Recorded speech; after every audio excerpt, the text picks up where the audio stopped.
our time. Hello everyone, today we are at St Teresa's School and I am here with Ellie Delasalle and the lovely Sid, and we're going to talk you through what happens during a saddle fitting, and we're going to answer all of your questions regarding to saddle fit, so we hope you enjoy it. We have been introduced to Sid. Sid is a little Welsh A, you say, lovely, and she's 26 years old, and we are here to check her saddle. So earlier on we have looked through her conformation. She is quite a small diddy little pony with quite a small area to fit the saddle, and she's got a nice wither on her.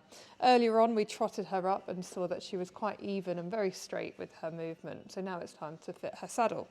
So when I come in and meet a horse after we've done the conformation check and trot up, I then take a template.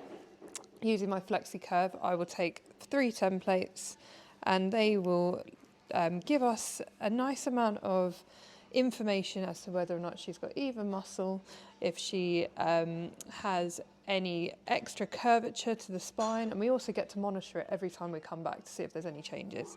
So we take the first template just behind the shoulder.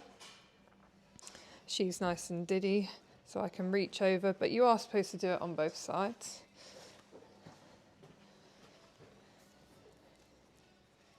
Lovely, and I'll go and trace this onto a piece of paper.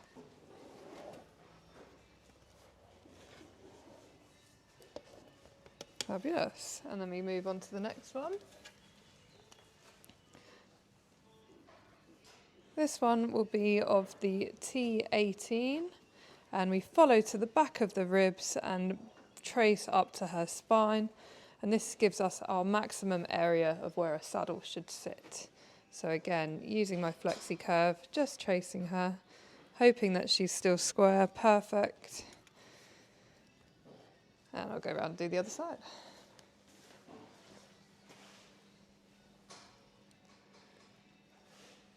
Lovely.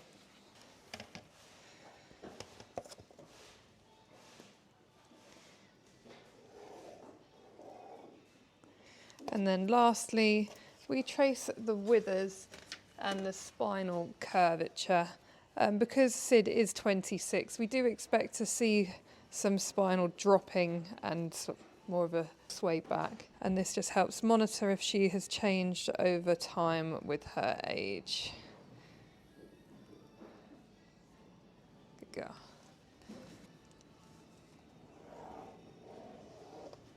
Fabulous. Now we have our 3 templates. We can see that Sid actually has a little bit of muscle asymmetry where she drops away on that left-hand side there.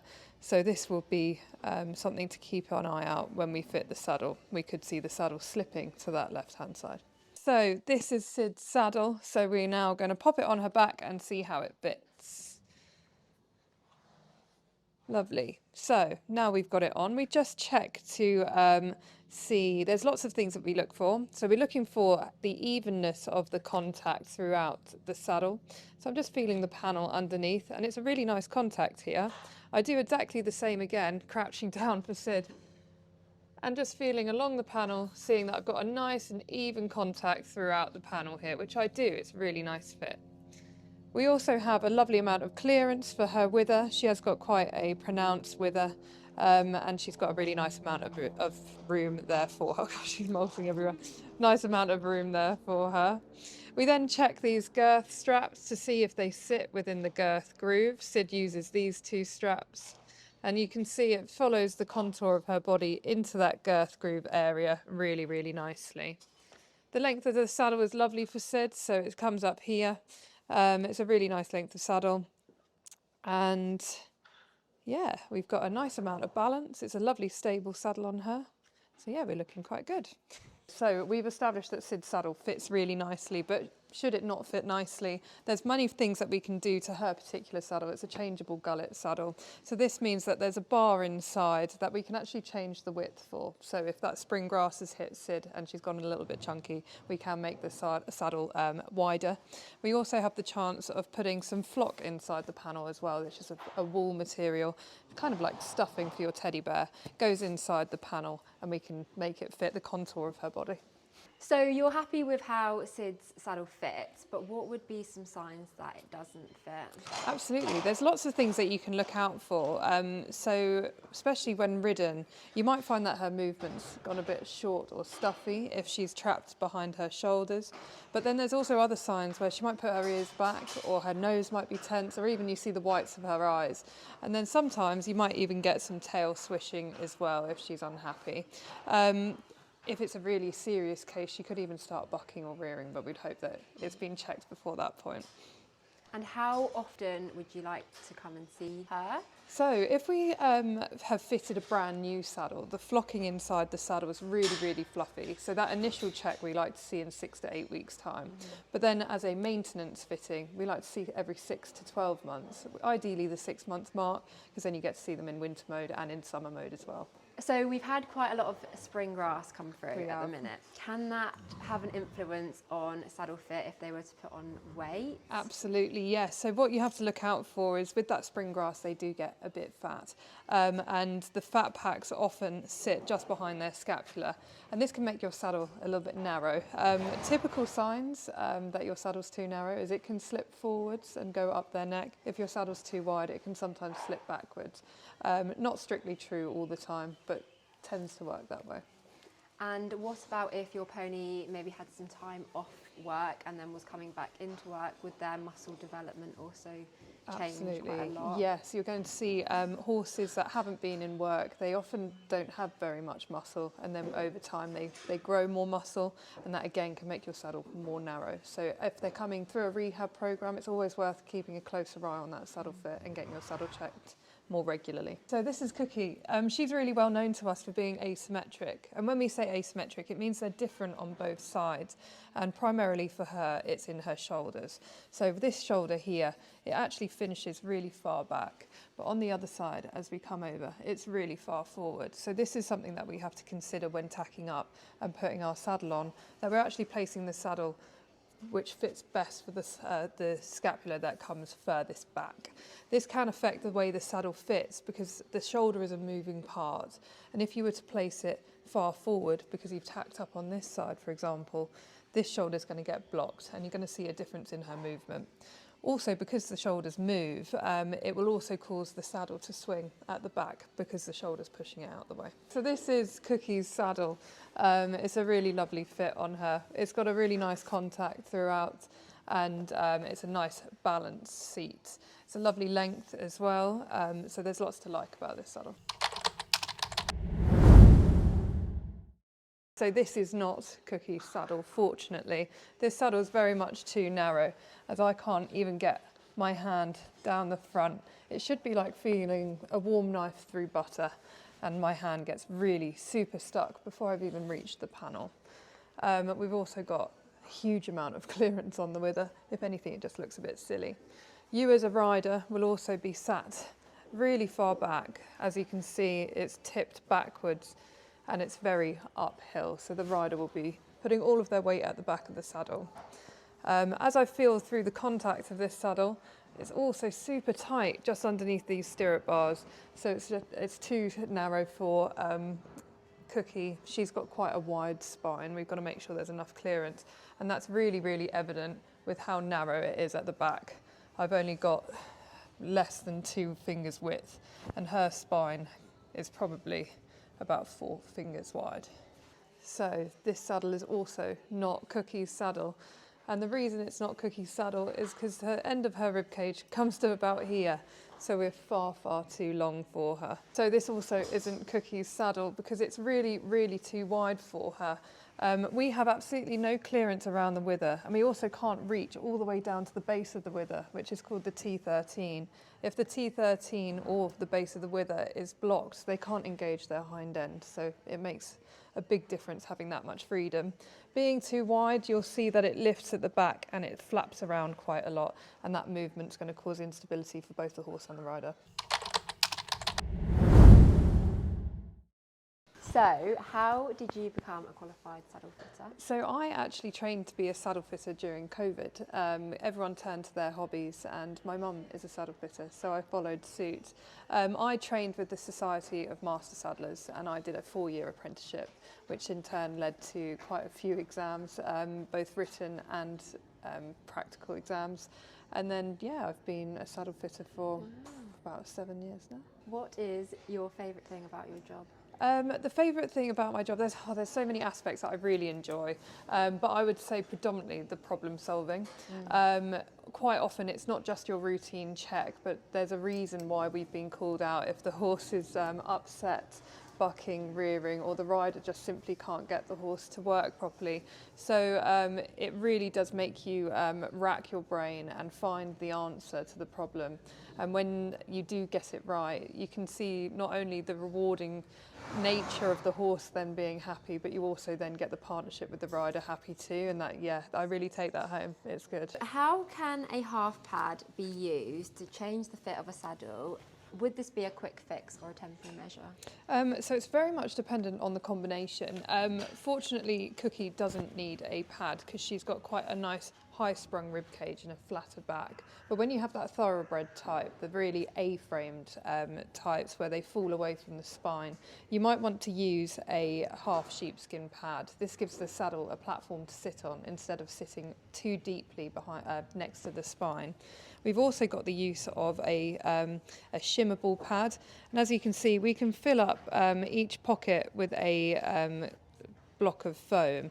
This will also allow the saddle to be more stable if it's going left or right, and it can also make a non-changeable gullet narrower, and we can balance it if the horse moves the saddle left or right. In answer to whether or not they are temporary or permanent, it is very much dependent on the combination. But should you be using the half pads, especially with the fluff around the edge, you need to make sure that your saddle sits on the cotton part and not on the fluffy bit. This would cause a pressure pad and make a little lump for your horse's back.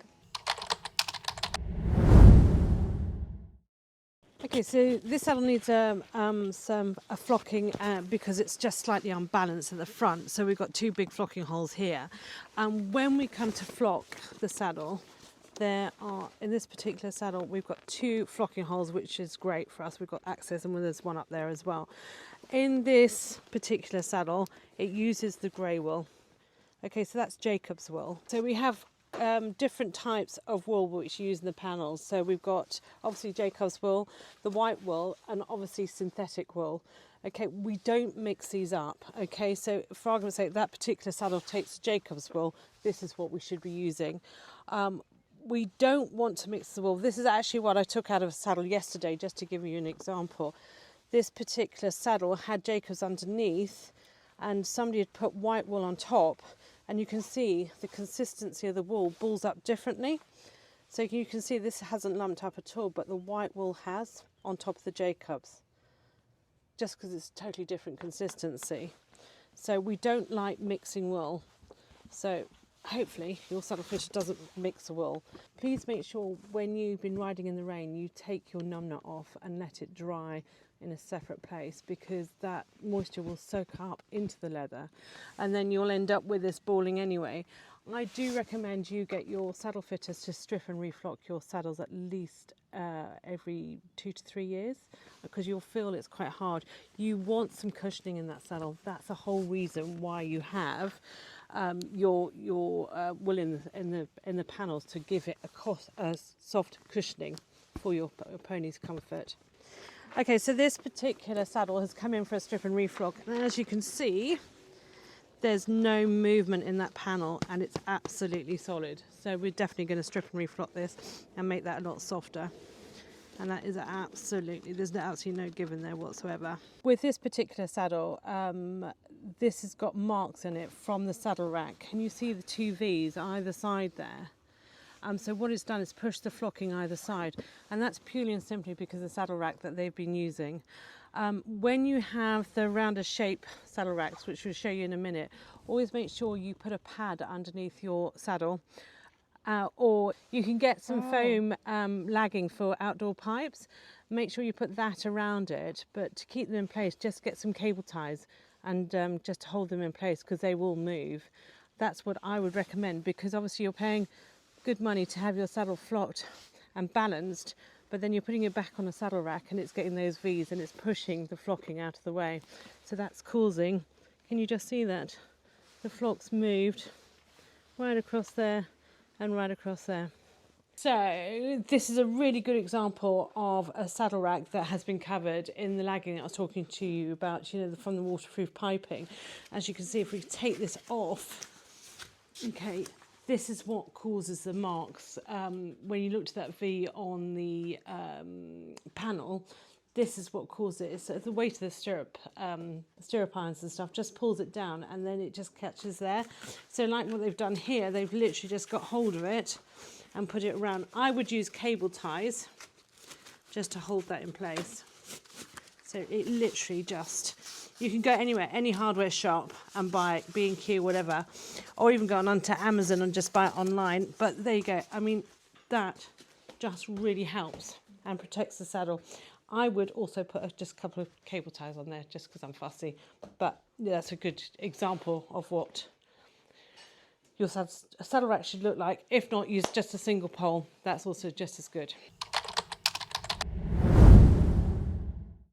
Right, we're going to do a quick fire question. My first question is, all ponies can wear the same saddle as long as you pad it out correctly? No. Ponies can move the flock around, they can make the saddle in balance, so you want to have one saddle per horse. Losing or gaining weight or muscle can change how a saddle fits? Yes, yeah, they can drop muscle or they can gain weight, and it can make a saddle narrower or wider. Saddles are fitted to the rider as well as the pony? Yes, definitely. Both of you need to be included. You don't need to ride during a saddle fitting? No, you definitely do. You need to be able to see if the rider affects the saddle, if the saddle's unbalanced. There's so many things you need to be able to see in movement. Using a fluffy half pad is best because it cushions the saddle? Either or, it's completely dependent on the pony and saddle combination. However, if you wish to use one, then bring it out during your fitting and make sure your saddle's fitted with the half pad. Any saddle can be adjusted to fit any pony? No. There's such a vast amount of saddles that, yeah, it wouldn't be right. We only need to clean our tack before our competition. Damn. I know, you have to keep your saddle clean and free of dirt or debris if you'd like it to last a long time. Girth type can change a pony's comfort and how they move? Yes, definitely. If they've got a girth that's too small or pinching them, then that can definitely affect the way that they move. So when looking for a saddle fitter in my area, how is best to go about looking for one? So you can always keep an eye out for the Society of Master Saddlers badge. That takes you to qualified saddle fitters. It's such a vast sort of team that looks after a horse, so even looking for a physio, a vet, a farrier and trained qualified fitters, also go on the listed equine fitters directory. Thank you so much to you both. We have learnt loads today and I hope this has been helpful as well, so thank you so much. No, thank you.